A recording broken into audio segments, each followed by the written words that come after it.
titan who ever lived.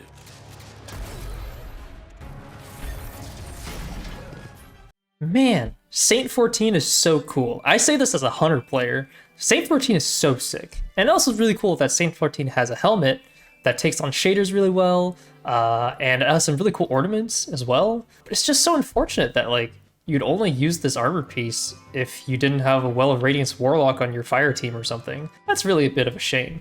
Which is why I'm bringing you a really cool Saint 14 build video. So the whole goal of this build is to use the Saint 14 helmet, get your super really often to make big bubbles to help your teammates, and also punch the crap out of things. Let's do this. The Helm of Saint 14 basically buffs up your super. In the case of Bubble, which is what we're running, targets that enter Ward of Dawn are blinded, while allies that pass through gain a Void Overshield. Very nice. The first thing we want, Bubble. Big Bubble super. Towering Barricade to help your teammates.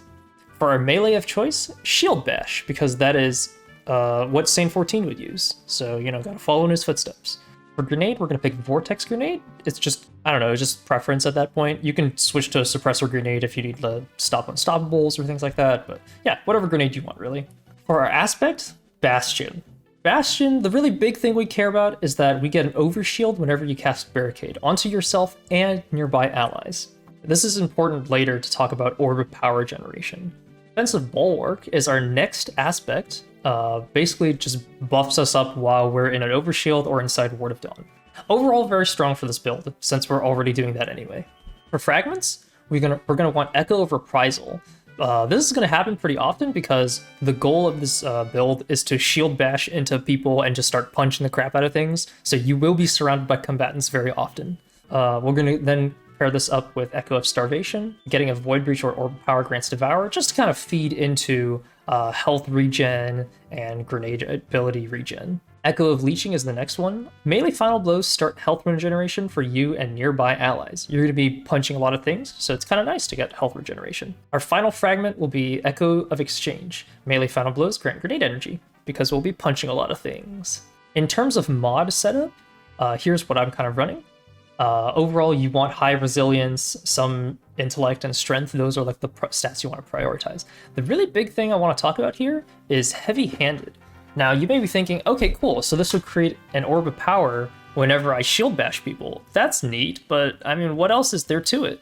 The thing is, though, is that if you actually punch somebody while you have an overshield, it counts as a powered melee blow, which means if you punch people to death with a overshield on, you generate an Orb of Power. Therefore, you can just start printing Orbs of Power and just become a orb-making machine.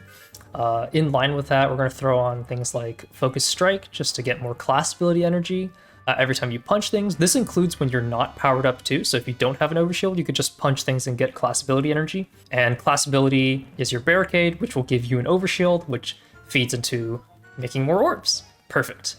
To help with the melee ability uptime, I'm also throwing on Melee Kickstart as our one sort of like armor charge mod. To feed into that, also throwing in Charged Up and Stacks on Stacks, just to like make that process easier. And everything else is sort of supporting around that, just getting more melee energy.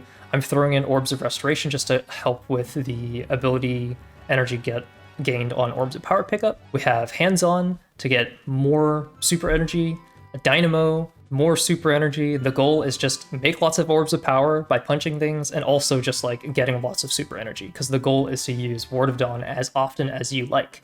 Every time you think about using it, it should be up. I've already talked about this earlier, but what's the game plan for this build? So the game plan is 1, find a small enemy that you can shield bash into and gain overshield. Then from there, start punching every other small enemy you can find, and profit.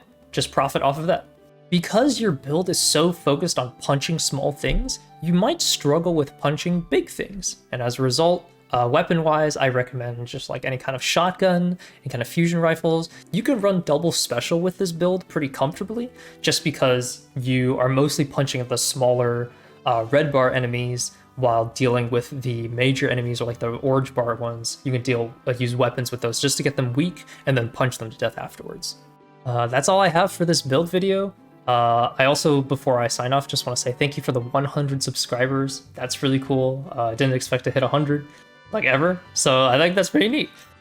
And yeah, thank you guys so much, and I'll see you guys around. Bye-bye.